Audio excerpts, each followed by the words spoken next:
Yo, what's up? Episode 131. Let's have some fun on a Monday. Here we go.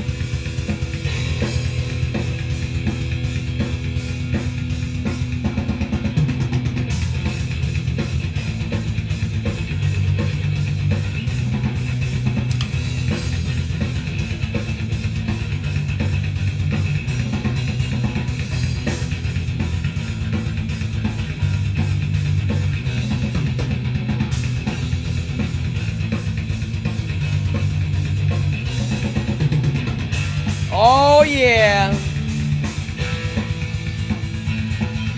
Happy Monday. Cheers.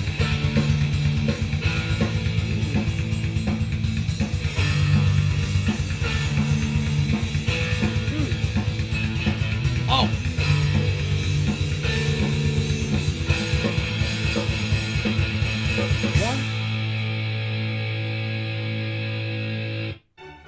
There we go. See, I got the remote now. What's up, everybody? Welcome to Evening Hour 131. Holy moly. Oh my God, it's so loud in here. What's up? We got a full group in here tonight. Let's have a blast. It's Monday. I have way too much energy for a Monday night. Cheers, everybody. I'm drinking All Out, non-alcoholic, extra dark. I highly recommend this stuff. It's hard to get. No alcohol, dark as hell, really good. The only problem is, this stuff makes me yawn a lot. So if I yawn, so sorry. Folks, if you're watching tonight, there's going to be live giveaways right here tonight. So don't move. I'm going to do two. One in the middle-ish and one at the end. Who's in here? I think my mom and sister are watching. What's up, family? And then there's a whole bunch of people in here. There's new people in here. If you're new and I don't know you, reach out and say hi. Eric, Jason, William, Marco. What's up, Marco? First time. Who else? Melissa, what's up? Talon, Germ, Jason, Malcolm. What's up, folks? Come on in. Let's party on a Monday. You're going to really like tonight. I really think so. It is as dark as Pepsi. It's darker. Wait, get this thing to focus. Yeah. This thing here is amazing. Okay. Let's get cracking here. I got a lot of stuff to go through. First of all, if you're new to the channel, this is a chatty channel. People are chatting. Look below. If you're watching it live, please chat. Say hi. We got Doctor in here. Dr. Mabuse. Cheers. If I know you and you have some weird name in here, please say like who you are, so I know. And chat. The more you chat, the more points you get. The more points you get, you can play games. If you look in the description, there are games that you can play in the chat. Amanda, what's up? Today's episode is awesome. Well, here, I'll do this quick so that we can get excited, and then I'm going to bounce out of the convo for, well, here. Tonight is episode 131. It's called Sean Aaberg's Rules of the Game. Tonight is, someone asked me what it was going to be, the subject, and I was like, it's going to be a philosophy subject.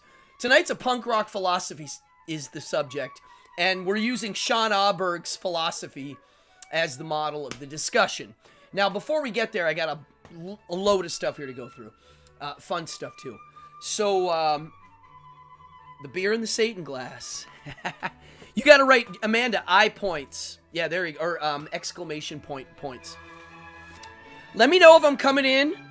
Let me know if the music's too loud. Let me turn down. I'm shouting over my own music, so I'm gonna turn it down a bit. Oh my God, this record is a skipper. I don't like skippers. I gotta repair it. So I am in busy season right now. The reason why I haven't been doing as many episodes is this month is the busiest month I've had in 12 years. I'm not kidding. 12 years. So I'm doing lots of shows, mostly corporate private parties. That's what it is. It's company holiday party season. So if you work for a company, Heidi, what's up, Heidi? Yeah, so if you work for a company and you know, have an event and you hire somebody, I'm the guy they hire, right? So I've been very busy. It's been awesome. I'm having a blast.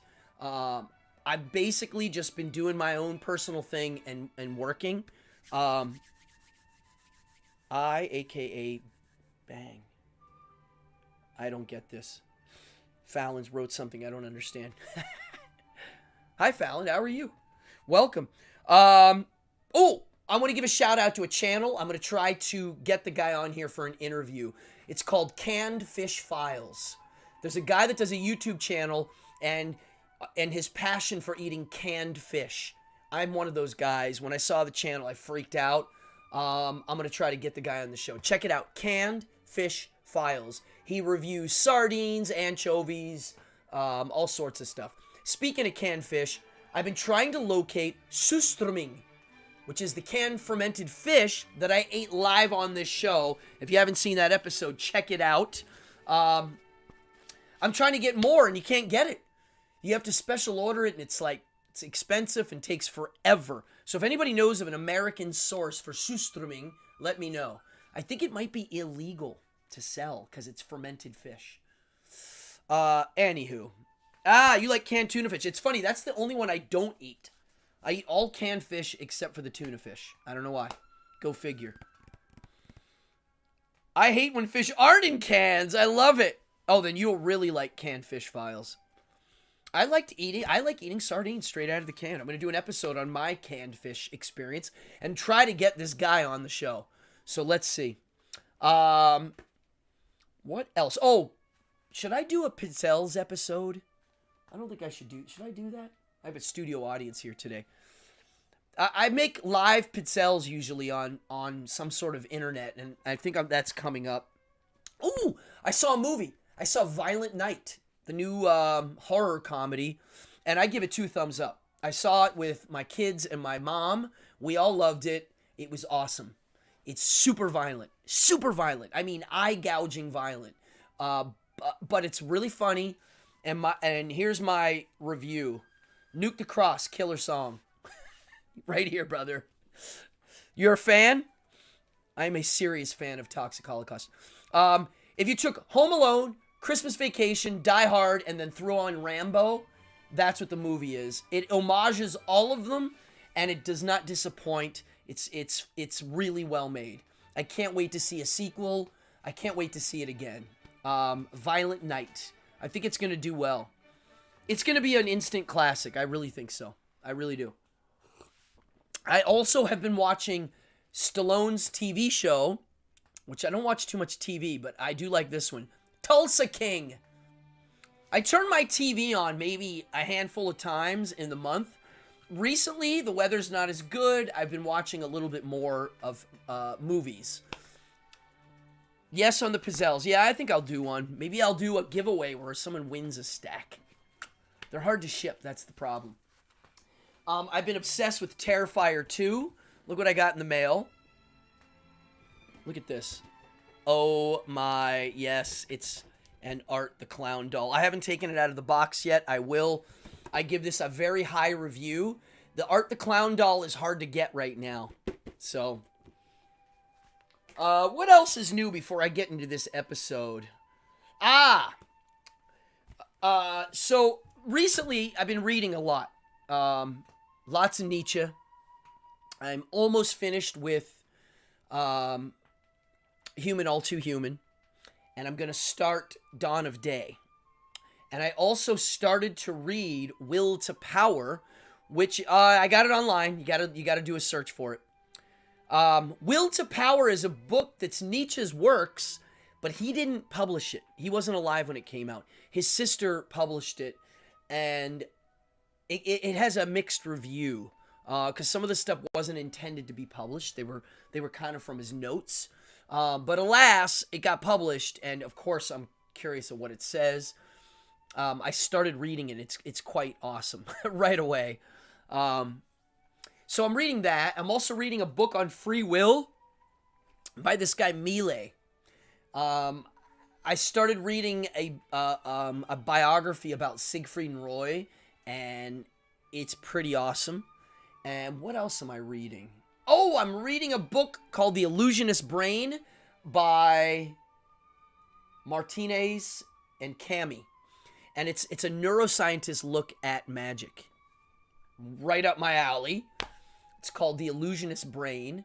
And I'm also reading... That's it. Those are the books I'm actually sitting down and reading daily.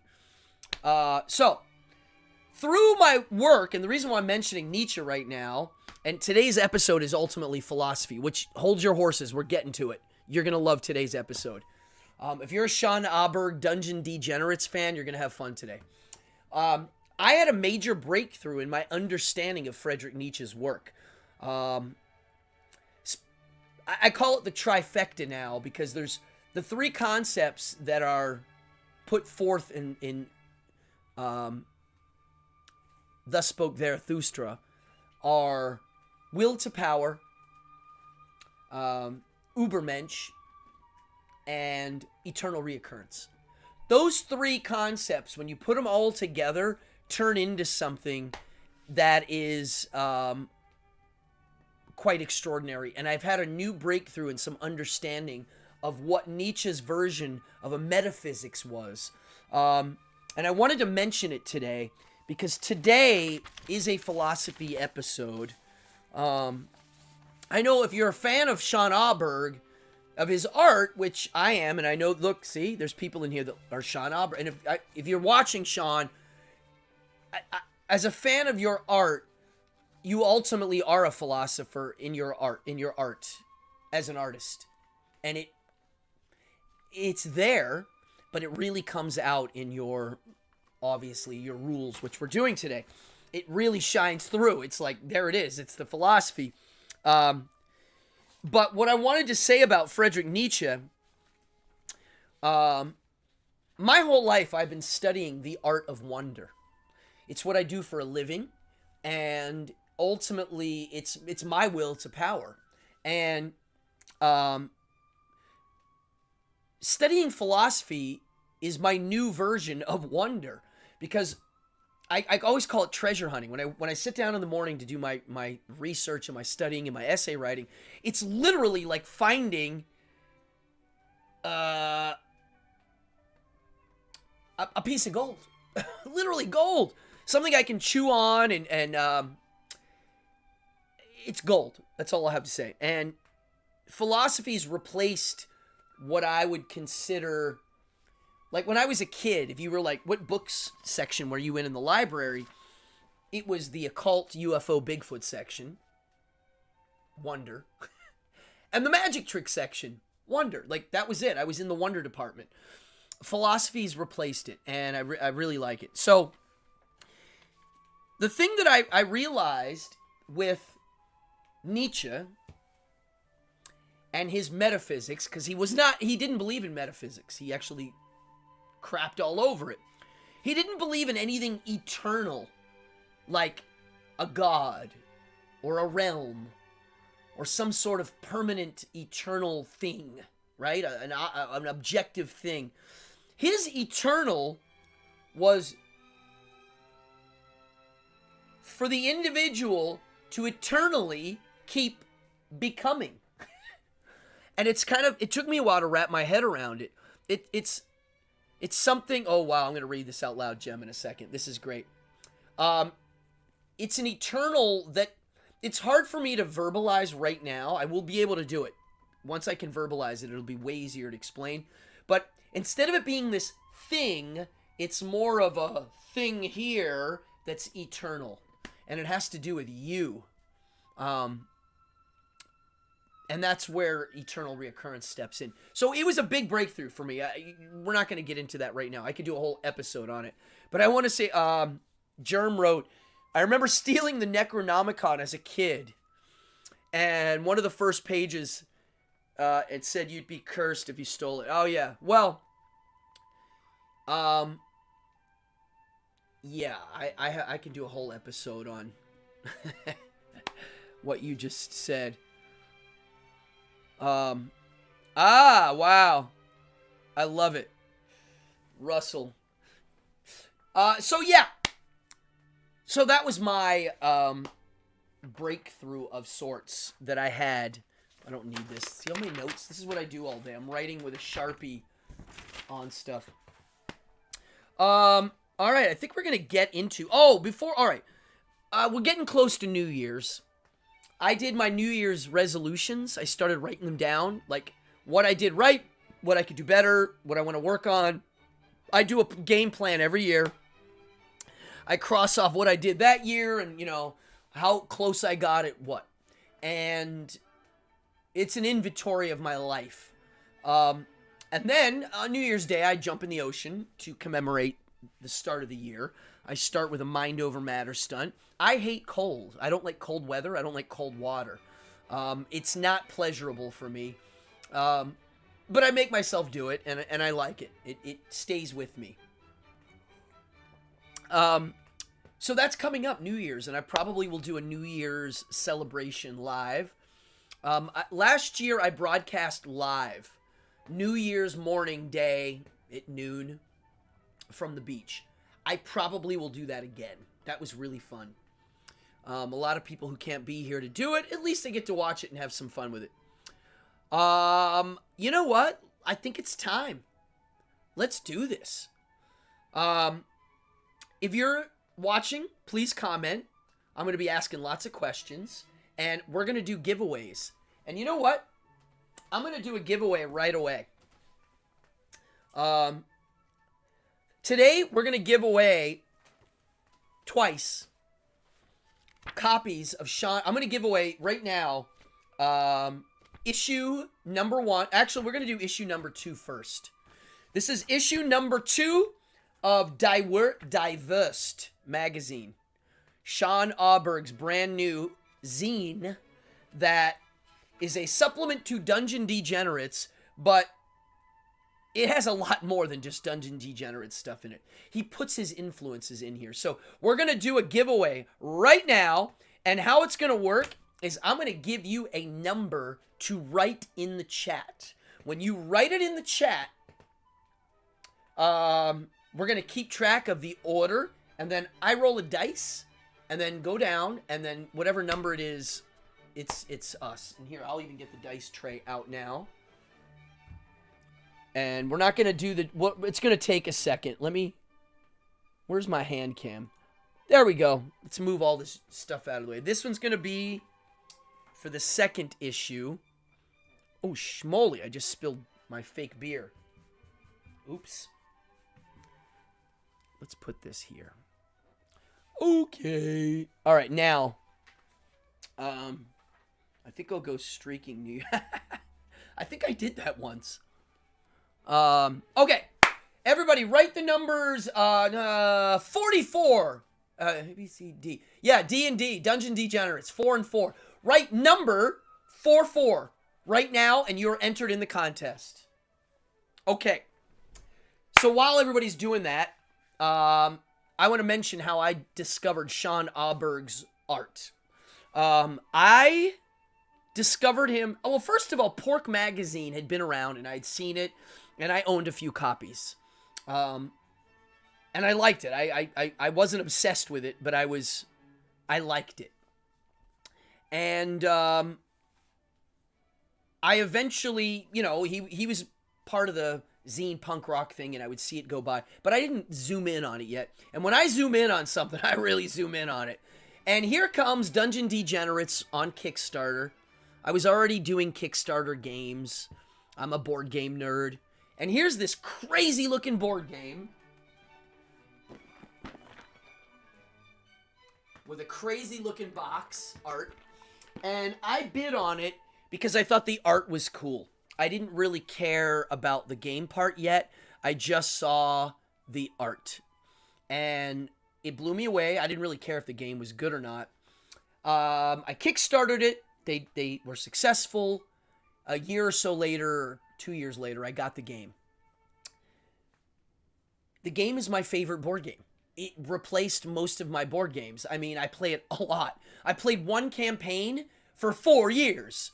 I play it alone. I play it with groups. It's a living board game. It's like if Talisman was never put away. It just kind of stays open and it's functioning, the world. I did it for 4 years, and then I stopped for a little bit, and then I just started up a new campaign. The second time around, it's even better. there's entire episodes I've done on just this game. So I discovered something very interesting, and that is the game was a way for me to explore a piece of artwork. That's what it is. I don't even think of it as a game. I think of it as an exploration of sorts, and I'm discovering things constantly. And that's how I discovered him. And lo and behold, I started, you go to the website and you see Goblinko, and if you look below, there's a link to the website, his company, Goblinko. And, there's posters, and there's art, and there's all sorts of things. Stickers, buttons, game accessories, zines. And I remember reading somewhere that Sean Aaberg considers himself a zine artist. That's what he is. He's a zine artist. He grew up in the time where zines were where you went to look for new things. They weren't published by major publishers, so you could do whatever you want. It was DIY punk rock. In New York City, we had a store that sold zines. Oh, here we got any more? That's it. Going once, going twice. I'll give it a minute. If you write 44, you're in the game. If not, you're out. Yeah. So that's how I discovered him. And as I looked on his website, I saw his posters. There's one of his prints there, and he made these posters, and one of them was this thing that said, "The Goblins Rules of the Game," and it was just a poster, and I read it, and I couldn't believe what I read. It was one of the most brilliant little 9 rules to a, quote, game that were some of the most brilliant philosophical little points ever made, and some of the best advice anybody could ever want to get through this life, especially if you're like my type. Notice I put that in there, because to me, there's not one way for everybody, and goblins have more fun. They do. So the first thing I'm going to do is read these rules off, and then we're going to chat about them, because I find them to be absolutely fascinating and important. And so, okay. First of all, let me make sure. I'm going to flip this record because I don't want it to stop, and I also don't want it to skip, because recently this record has been skipping. Okay. Flipping the vinyl. All right, let me move this, and let me get out some dice to see who won this contest. I have a dice bag for my dice bags. Okay. Let's see here. I think, all right, I'm going to roll a D12. I'm going to use one of my Dungeon Master dice that I actually use for dungeon mastering. Let's see.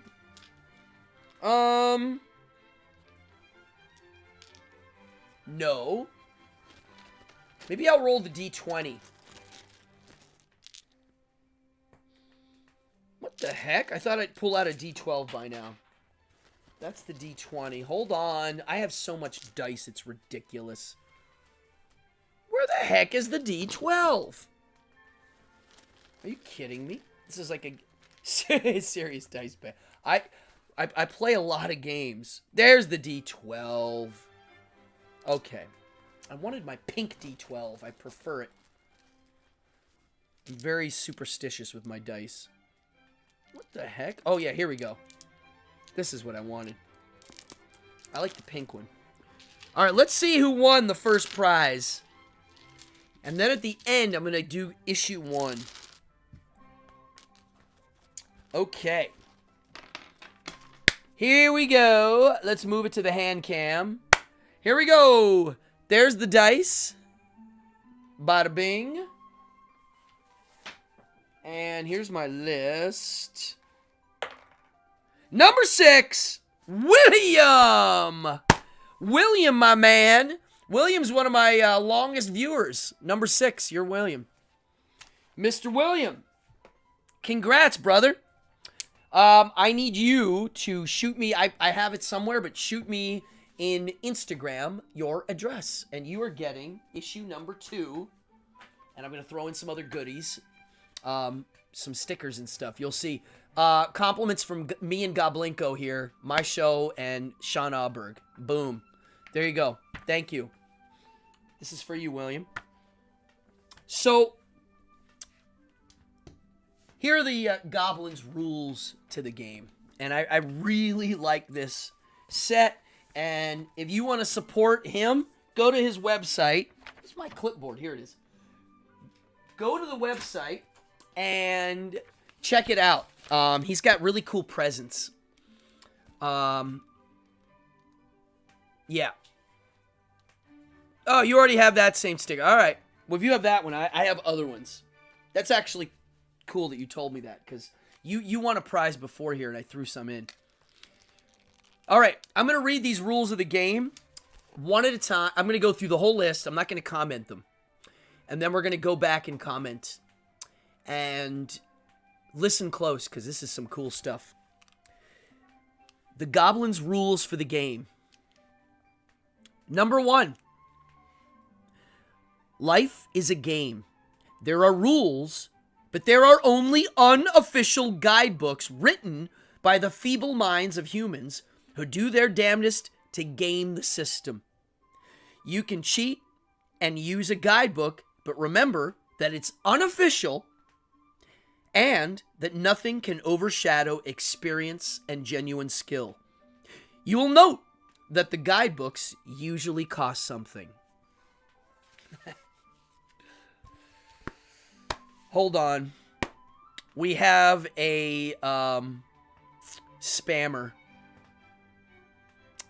Can somebody click on? We've had this. This happens if you're watching live. Go get Golfwang and see if he can do with the spammers. Munta. All right, that was number 1. Number 2. You have to beat every level. There's no way to skip ahead. If you go too far ahead in the game, all of the minor enemies and the mini-bosses will come after you. And you won't know when they'll show up and in how many numbers. It's better to beat the level you're on thoroughly, even trying it a few times to get comfortable with your new abilities. All right. Number 3. Talk to everyone. Yeah, I know the hot girls are waiting. It's hilarious. Yeah, number 3, talk to everyone. You'll never know when the guy who is standing mysteriously still by the rose bush will tell you about a new mission you have to go on. You never know when the Mexican ninja will reveal the secret of lemons against witchcraft and the mysteries of the chakras. Not all of the missions are worth pursuing, but you'll figure that out through trial and error. Number 4, if the game is too easy, you're not advancing. The processing of the human soul is difficult, and the goal is to continue advancing through life experience and to take on each challenge correctly in order to refine our spiritual energy. I'm serious. Don't look at me like that. Number 5. The easiest answers have their hardest questions, and in their simplicity, the complexity of existence is revealed. But you have to be able to ask the question. Write down the rules as you go. Figure them out. Oh, no. Write down the rules as you figure them out. I typed it wrong. Yeah, writing them down. We'll get to this. I can't wait to chat about this. Number 6. Oh, you're going to love this. Number 6. Avoidance stalls the game out. You can stop advancing in life and try to just stay in the same place. But the perpetual advancement of the universe will start throwing major obstacles and enemies in your way to get you out of that holding pattern. The universe would rather kill you than have you stall out. If you're going to waste your life, don't waste your quarter. Number 7. The human mind only interprets what it perceives as reality. We do not know what reality is, but we feel reality intuitively. All expressions of reality are interpretations. Follow your nose. Number 8. People will try to tell you what the game is, but they are always wrong. They will create games inside of the game and tell you that they have the game. They don't. The game is different for every player. Games inside of the game are just games. And number 9, last but not least, you are the final boss. Okay, this list gives me goosebumps because there's so much good stuff in here. Wow. There's so much. Now, I took some serious notes here on all of these, and I just want to go through them. Let's have a damn chat, shall we? Comment. Tell me what you think. Tell me what some of these remind you of. I mean, a lot of these really remind me of a lot. Now, I'm going to be honest. If you watch this channel, you know what this is. In the last 2.5 years, I've literally devoted my life to waking up every day and spending hours reading philosophy and writing notes, as if I was going to get a degree in philosophy. I always wanted to go to school for it, never did, and I said, you know what, I'm just going to do it on my own. I don't need somebody else's approval. It's for me.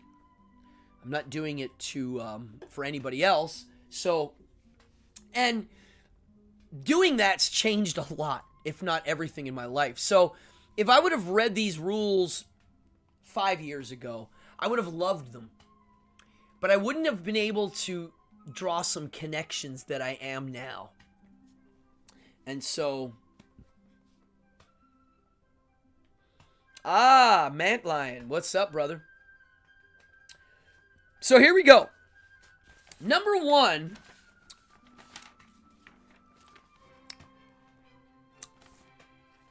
Number 1 is life is a game. Now, this whole thing is an analogy, obviously, for playing a board game or a video game, because he makes a reference to a quarter. And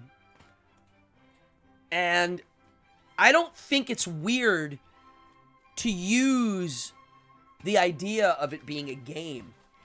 Some people might think that's a little, like, not shallow, that's not the right word, but, like, too game-ish. Like, what, it's just a game for you? It doesn't mean something more? It's not spiritual with God involved, it's just a game? You're just playing games with people? It might sound like that, but I completely disagree. I think the word game is good in this situation, especially if you lean to the Nietzschean philosophy stuff. And what I said earlier, one of my major breakthroughs is, in metaphysics, I don't believe in a heaven or hell. I don't believe in an afterlife. I don't believe in God. I don't believe in a perfect anything somewhere else. I think this is perfect here, even though it's flawed. But I do believe, after discovering now this whole thing with Nietzsche, his version of eternal was eternally playing the game. Like, you can't stop. As soon as you stop, you die.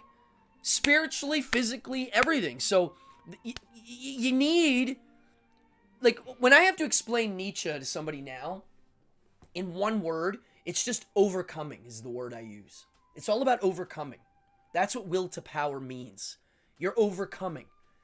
If I said, the fabric of reality is will to power, everybody's trying to be powerful, it sounds bad. It doesn't ring right to most people. But if I use the word overcoming, it changes the context a tiny bit. Now, overcoming what?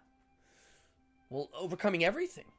Whether it be a sandwich, work, waking up, yourself, your boss, whatever. finishing something. You're constantly one-upping something. And so calling it a game to me is fair. I think it's healthy to do that. It's not bad at all, especially for my character type. Okay, so life is a game. Oh, you got Will to Power. Yeah, that book. Remember, he didn't publish that book. His sister did. And if you get a chance, watch some documentaries on that book because it's fascinating. So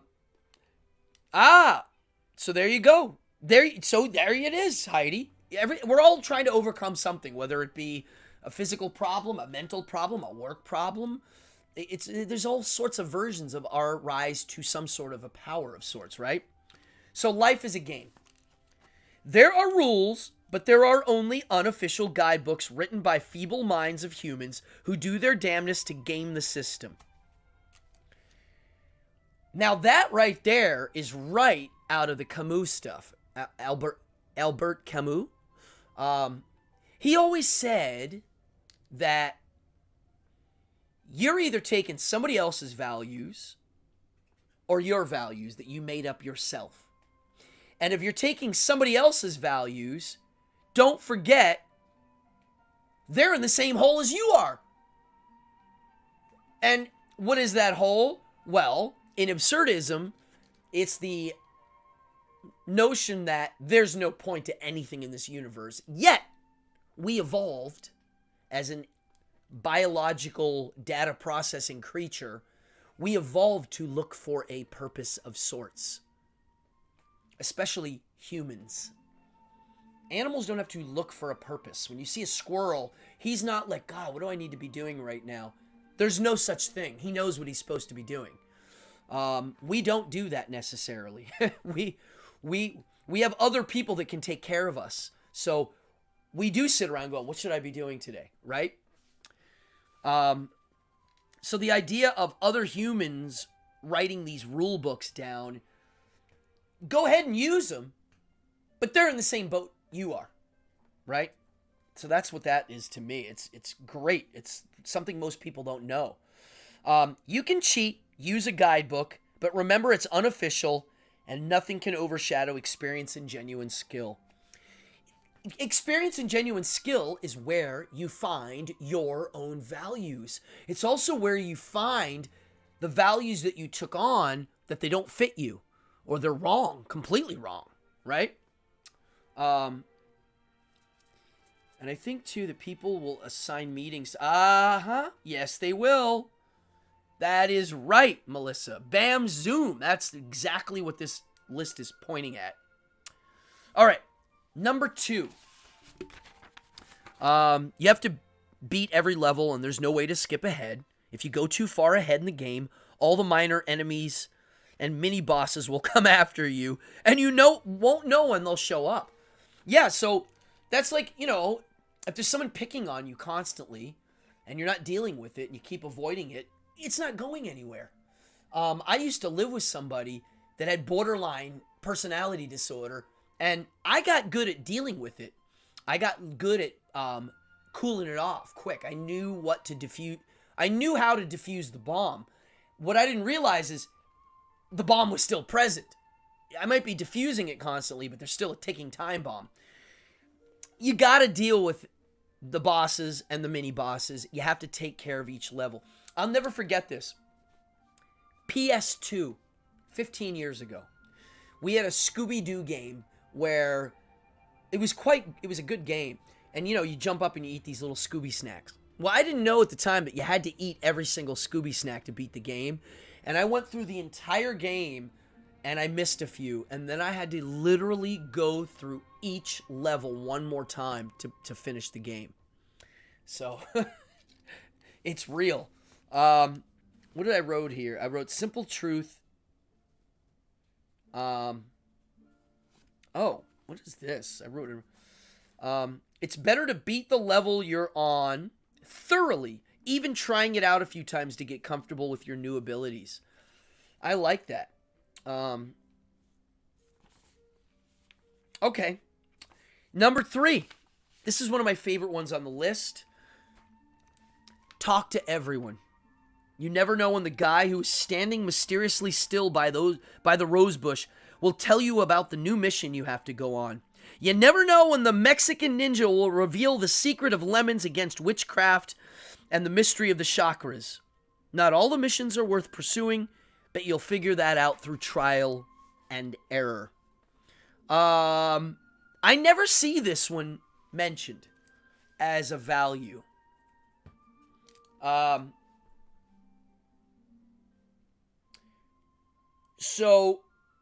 thank you, Justin. Yeah, this is my favorite too, Heidi. I talk to everybody. If you meet my kids, they'll tell you I annoy the heck out of them because if I go to the grocery store, I end up striking up a conversation with everybody working, and I'm that guy. I make friends with everybody. I make allies with everybody. I remember when I first learned how to surf, I was like, okay, shouldn't I make friends with as many people as I can for knowledge and safety? And, if I'm drowning, then that guy knows me. And if he's drowning, I know him. Like, it just makes sense to talk to people. I really think one of the biggest problems in the world is lack of communication skills. Because, really, we should have a class from first grade till senior year in high school just called Communicating 101. Talking, writing, making friends, just communicating, getting your inside here, your mind out and giving it to somebody and saying, here, what do you think? And then they do it back to you and we both get to share a thought. That's what communicating is. Was me trying to take my mind and give it to you. Good night, Russell. Cheers. Have a good one. Sleep sound. If I don't communicate well, I can't do a magic show. To me, it's the secret to performing, business, relationships, everything. And I was told at an early age, I talk too much. I remember having business meetings with my old band, and they were like, dude, you're asking too many questions. And whenever I get told that I'm asking too many questions, it really makes me mad. It's one of the first red flags I saw in the Catholic Church when I was a kid. I was literally told you're asking too many questions. When I heard that, I knew they were full of shit. Straight up. Bam. Full of shit. Get out of my face. Go away. No one tells me that. I ask questions for a myriad of reasons. A, my curiosity. I want to know where it's coming from. And it lets me decide what tools to use to communicate. And like this says, the Mexican ninja guy who secretly knows the secret to the dungeon you're in. Yeah, you don't know. You got to ask. You got to talk. So I like this one. This is one of my favorite ones. Sean, when he wrote that in this list, I would love to know what compelled him to write this list. I mean, if there was one thing that triggered him to just write it, or there you go. You got shushed for asking who made God. Wow. So, asking who made God is a legitimate question, especially when you're a little kid. And when they go, sure, you don't, it irritates me. What did I write here? I put, so I like studying crime, organized crime. I like studying con artistry. It literally is what I do for a living, except I do it openly, mostly. And so talking is part of it. Communicating is part of it. Have I ever read the con artist's 10 Commandments? I think I have. So one of the things you got to do as a con artist is let the other person talk, because they'll tell you everything you need to know. But you still have to make friends with the person. So I love this one. It's my favorite one. Talk to everyone. Number 4. If the game is too easy, you're not advancing.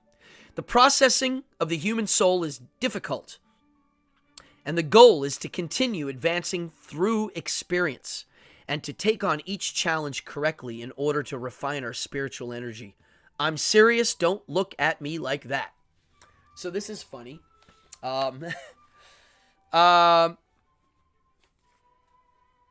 Okay, so this, I remember when I was a little kid going skiing with my school. And somebody I looked up to was like an older kid, like a high school kid. He was like, "Oh, how'd you do today?" And, we were riding the bus back home from the ski lodge.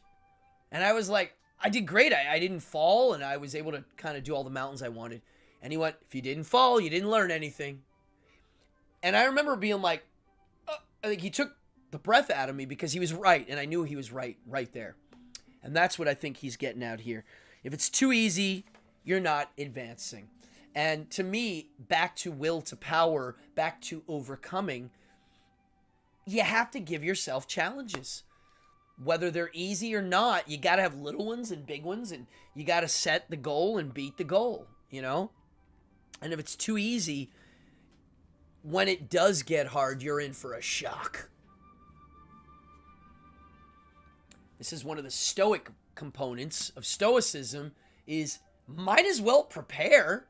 We all have the big doom hammer coming at us, really, whether it be physical pain, mental pain, whether the pain be us watching our loved ones go through pain and suffering, you're getting it.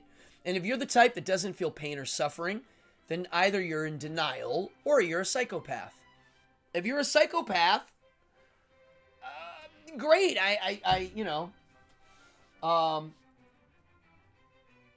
Yeah, like, as a psychopath, I can't help you on that one. If you're the Dexter serial killer type and you feel no emotions or pain or suffering and could care less, I don't know what that's called.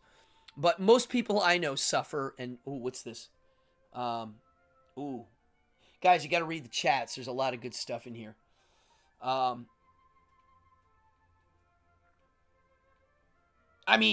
Justin, you're learning and I'm learning. I'm doing this to learn.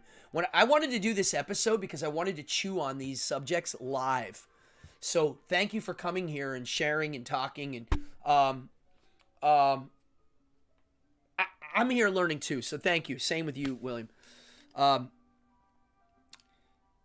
So this, all right, let's talk. This one here is a little interesting. I like this one. If it's too easy, you're not advancing. The processing of the human soul is difficult. Yeah, and that's the suffering part. It's not easy.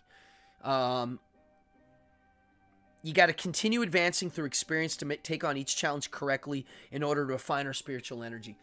What he's saying there is you're building up, and I personally don't use the word spiritual because it's a loaded word and people have a mental picture of a ghost, a spiritual, an energy that doesn't have a tangible context.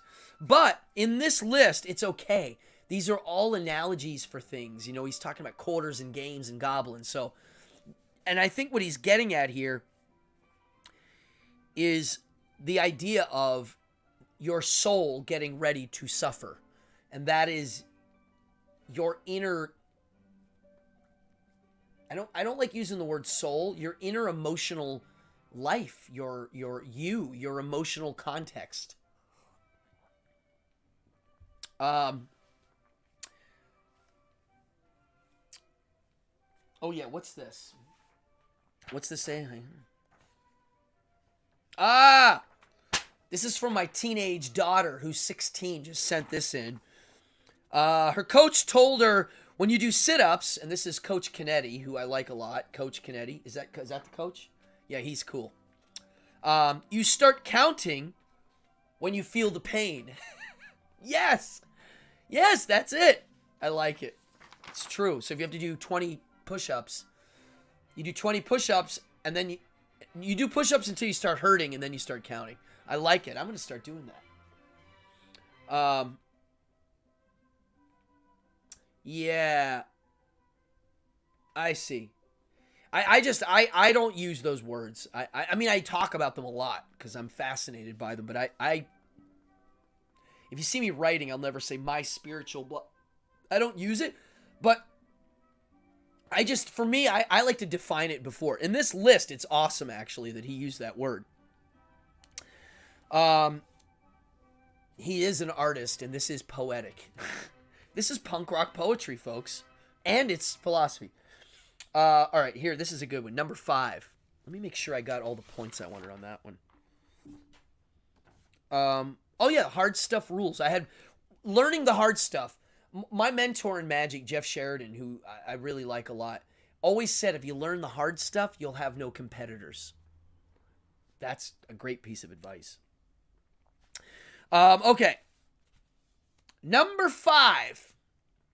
The easiest answers have the hardest questions. And in their simplicity, the complexity of existence is revealed. But you have to be able to ask the question. Write down the rules as you figure them out. Okay. Simple stuff ain't easy. Keep it simple, stupid. All right, so yeah, I love this. So in its simplicity, okay, this is one of the deeper ones because it's simple, yet it's not. What is this evening hour? Well, evening hour is this show. Yeah. So things that are simple. Well, I always bring up the saying KISS. Keep it simple, stupid. I've mentioned it on here a million times. I'll mention it again. I like talking about it. To me, it's the secret to good art, but the phrase is written wrong. And the magician named Tommy Wonder, he was a philosopher and a magician. He wrote a little essay on keep it simple, stupid. And in it, in a nutshell, it's like, well, first of all, KISS. Get rid of the last S, the word stupid, because it's not stupid to do this. So let's get rid of stupid. We don't need that. Keep it simple. There's a problem. Keeping something in simple applies. Keeping something simple implies no effort because you're just keeping it the way it is. That's bad. It should be make it simple because it implies effort. So in looking at everything in its simple form, you quickly see that it is not simple. To me, is a lot like that saying where it is complex. There's a lot going on here, obviously. And, well, there's a fruit fly. And what does it say here at the end? You have to be able to ask the question and write down the rules as you figure them out. So what he's saying there is in this one, he's giving you a process. This is the actual one that's like, here's something you can do. And that is try to look at everything and break it down as simple as possible. And there you'll see the complexities arise. And then write it down. And you'll know, I'm on this show always saying, write it down, write it down, write it down. I write everything down. Everything I have here is handwritten with pencils and markers. When you write it down, it goes into a different place in your brain. And when you read with a pencil, it goes into a different place in your brain. If you're trying to read a book to retain the knowledge, sit there with a pencil and do it. It'll change the whole thing. And this is one of the better ones, maybe, because of that. Wow, I like it. All right, now here's one that's good. Avoidance stalls the game out. You can stop advancing in life and try to just stay in the same place, but the perpetual advancement of the universe will start throwing major obstacles and enemies in your way to get you out of that holding pattern. The universe would rather kill you than have you stall out if you're going to waste your life. Don't waste your quarter. Well, this one's an easy one. One word describes this rules of the game, and that is entropy. Now, as far as I can see, entropy might be the only objective thing I can see in my reality. And what I mean about this is entropy to me is serious business because first of all, it's a direction of the way things are moving. You know, like the Big Bang is moving this way. We can measure it. It is. It's not going this way. It's going this way. And to me, that's entropy. It's the direction. It's also my cells I'm dying right now, and so are you, and so are you, and so are you, and so are you. I've never seen someone do it in reverse Benjamin Button style. Doesn't exist. So entropy is pointing in a direction. And so you can stop doing anything you want, but the world moves on. And if you put a banana on the table, it's going to rot in a few days. You can't stall out. You just can't. You got to keep moving. And as this entropy kicks in and we're dying physically and degrading, you have to keep on it. And if you don't keep on it, you're going to decay in a manner that's not pretty. Now, I know I'm going to decay. I know my cells are dying. I know all of these things. So I can use that to my advantage now. Yeah, it's true. You remember what you write. Yvette says, and it's true. Like when you do this with a pencil, it locks it in. You can't stall the game out.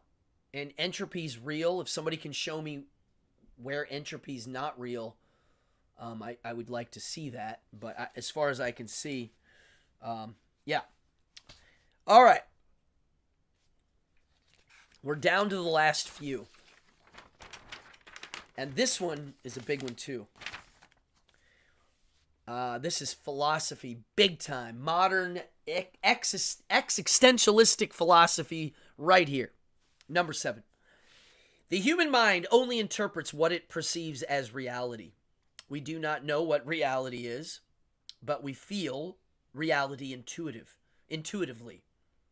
All expressions of reality are interpretations. Follow your nose. So, back to Albert Camus and Friedrich Nietzsche. We're data processors, and I'm interpreting this. Everything I'm doing is an interpretation.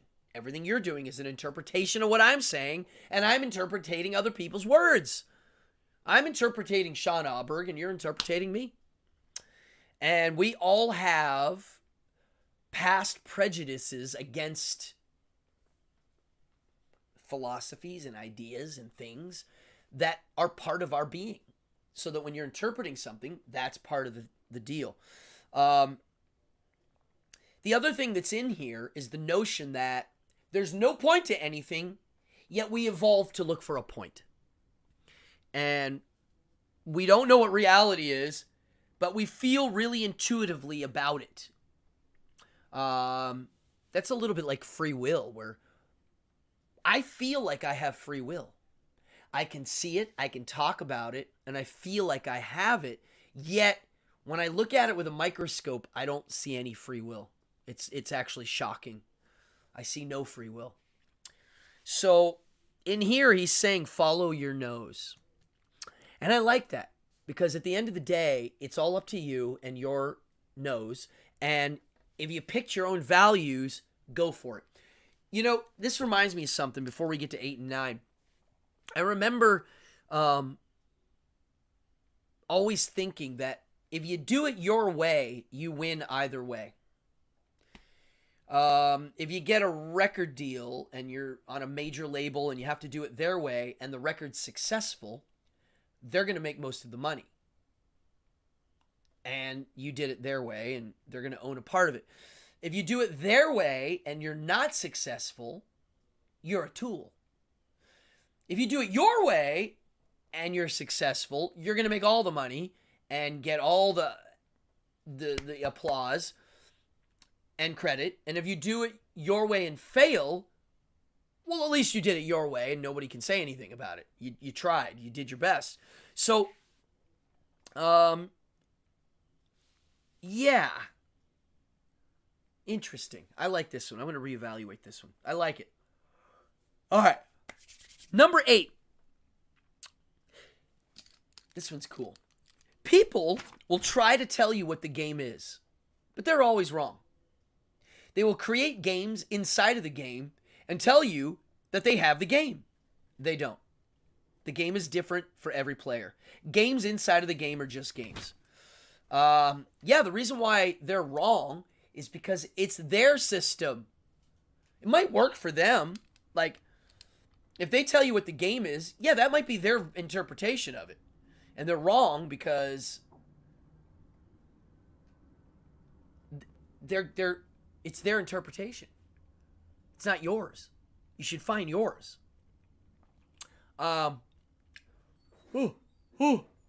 Big beer yawn. Wow. So here's one. They will create games inside of the game and tell you that they have the game. Ooh, Jason, we got to hear about this. Toxic narcissism versus narcissism. I want to map this out with you. Well, the reason why they're creating games inside of the game is because they're confused and they're trying to come up with a purpose.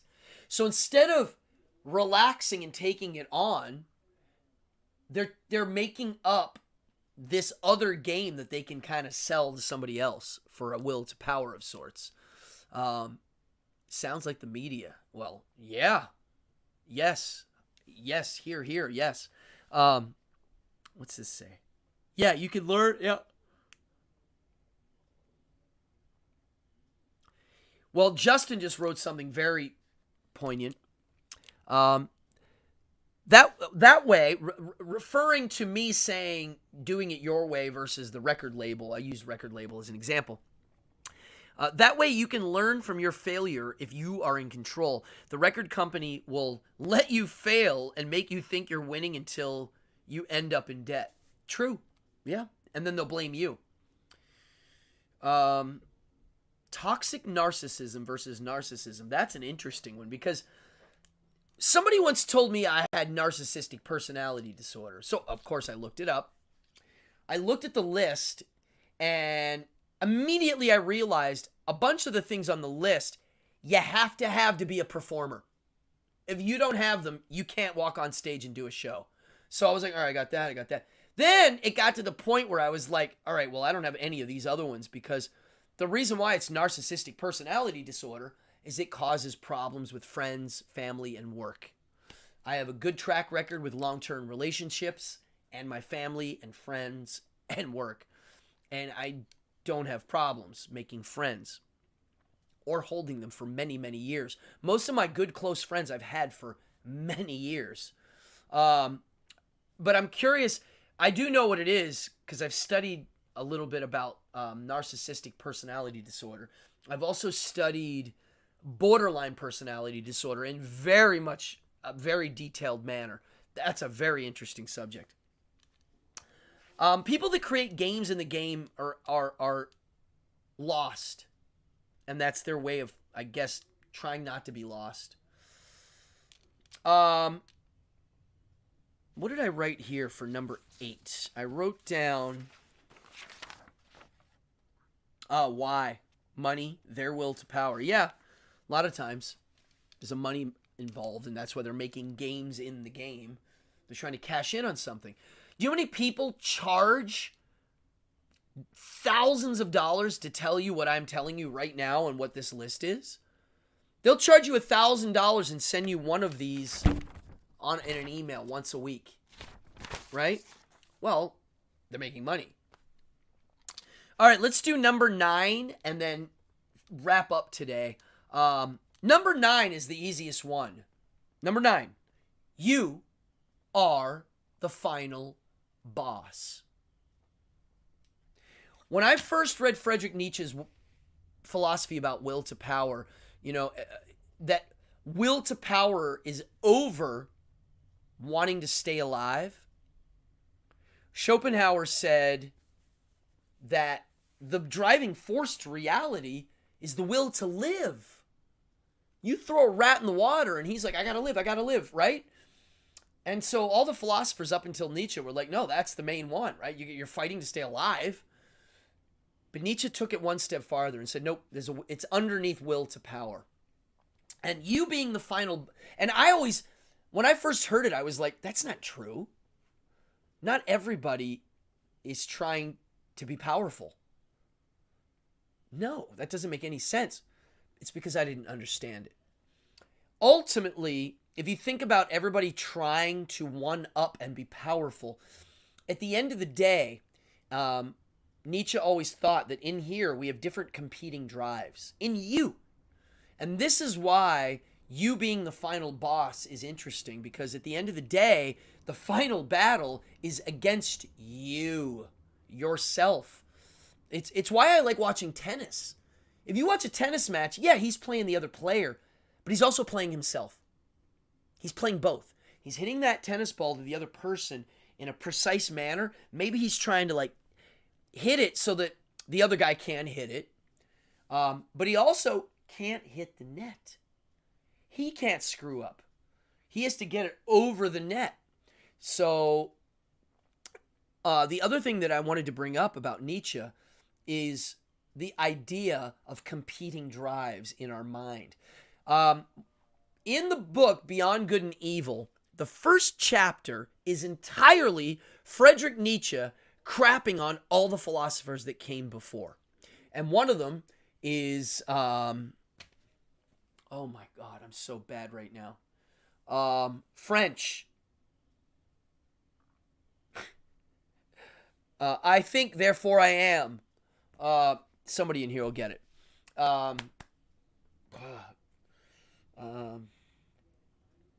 I think, therefore I am. My brain stalled. If somebody's in here, can do it. Who?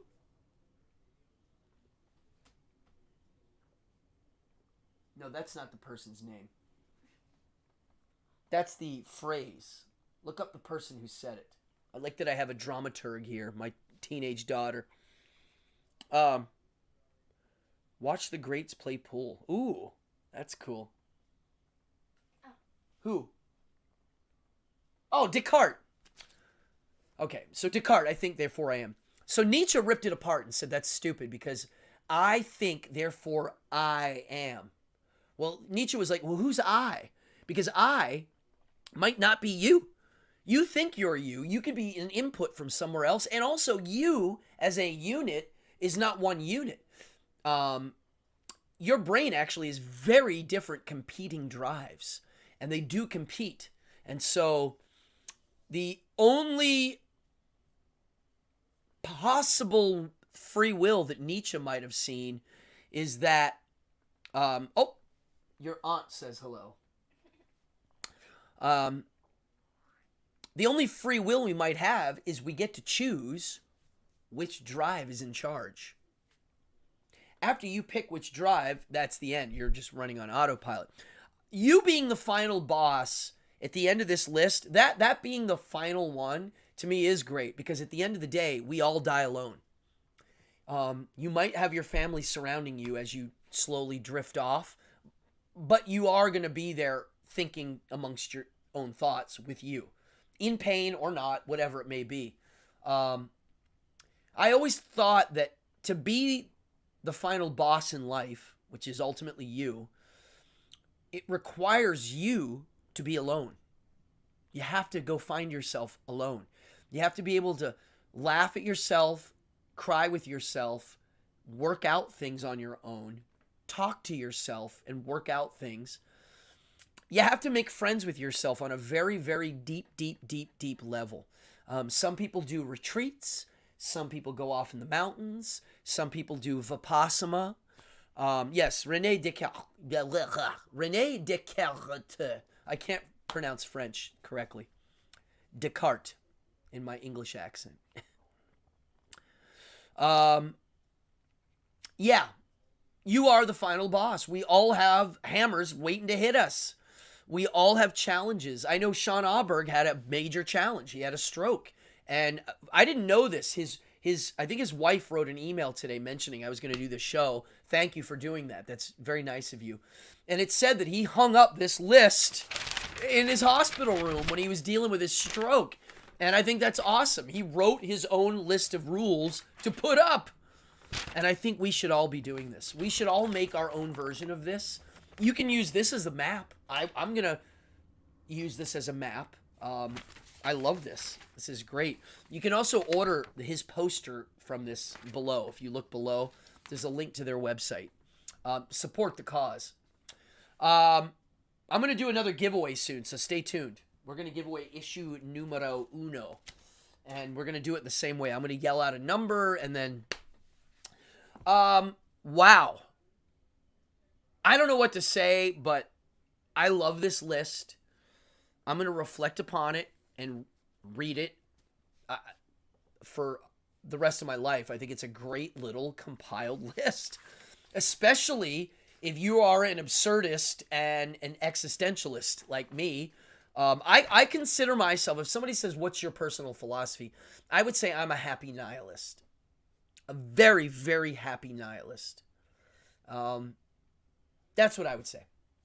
That would be my personal philosophy. On a very basic level, yeah. Wow. What a great episode. I can't wait to eat dinner and chat about this even more. Let's do this final dice roll, shall we? I guess I will say, let's write number... My gosh. What number? What number should I do? We did 44. Let's do... yes, Justin. Yes, it's true. It's a good list that you can use when you have to deal with crap. It's a good one. Let's just write down 138. I was listening to We Are 138 today. It's a punk rock number. Sean Aaberg is a punk rock artist, a DIY artist, who I hold in a very high position of the type of art and person I look up to the most. Always have. Dave Brocky, Odorous Urungus, another working class artist hero of mine. Honestly, when I was a kid, I really looked at punk rock as the framework that opened my head up to literally another universe of things, ideas, and values that weren't the norm that I had seen. And I had discovered it on my own. I raised my kids with punk rock, and they like it, and we all listen to that music, and we talk about the ethics of it all, and what DIY means, and what doing it your way means, and what being brave and ballsy means, and all of the things that make up what a punk rock artist is, in my opinion. Having your own values and not caring. This is the part that I don't get with the modern ways of young people and modern punk rock, and that is, I feel this way and you have to follow along or you're wrong. I don't go that way. I don't like that. I don't like it at all. That's not how I always thought was the best way to go about business. Especially, I was into things that I knew weren't popular and might not be the way others look at the world. And that's okay. I knew that. I was like, I am over here. They're over there, and I am over here. And I can go over here and do well without that. And so I don't need approval from over there. I don't need it. I don't want that. Great. You can approve me. Hey. And if you don't, I don't care. I'm still going to be doing this. There's a new Hail Van Halen. Bad Brains? I like Bad Brains.